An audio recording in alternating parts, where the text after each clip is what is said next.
So here we have the Mini Paceman on a 15 plate. I'm going to start off by showing you around the outside of the car, and then we'll hop in and run through some controls on the inside. From the outside you can see it's a 3-door car with alloy wheels.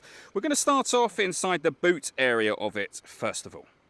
As we approach the back of the car, you can see we have reversing sensors, plenty of boot space as well. We've also got that 50-50 split folding rear seat should you wish to increase this space even further. Okay, so we're just going to work our way back around to the front of the car, and then we'll hop in and run through some controls on the inside of it from there. But now that we've done a full circle, you can see it's in lovely condition the whole way round. Just briefly before we climb in, I think it's well worth seeing the interior from this exterior point of view. There's plenty to run through on the dashboard, so let's hop in and we'll do that right now.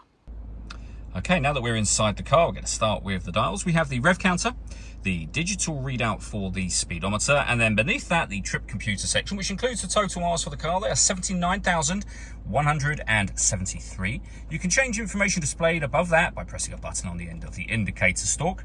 If we back out to the steering wheel next, we have stereo and phone controls and cruise control on the right hand side of the steering wheel, and in the center, the main screen, which as you can see includes satellite navigation. You can control the satellite navigation and everything else on the screen using this dial and the buttons that surround that dial. We can go back to the home screen from here, but the dial will do everything else. It pushes down to enter certain menus. You can come back out to the home screen and it will rotate, as well as moving left, right, up and down as well, which will be useful within certain menus. For example, if you want to listen to your music, we rotate that dial to radio, push it down, you're now in the radio menu, jog it to the left to get to the main menu, and you'll see we've got DAB, AM and FM radio. If you want to listen to your own music, you can do. You do that under the CD multimedia heading.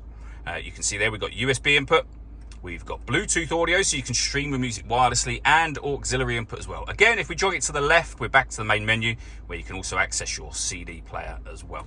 We also have, as you can see just here, the fuel gauge for the car, the CD player, and then beneath that, the climate control. So you can adjust the fan speed, the temperature, and the direction you'd like the air to be distributed in.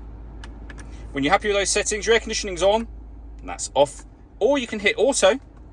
The car will now maintain the temperature you've asked for by taking full control of the fan speed and direction of the air for you. Press auto again, and you go back to whatever setting you had that on previously. We have a heated driver and passenger seat, both with 3 different heat settings on each.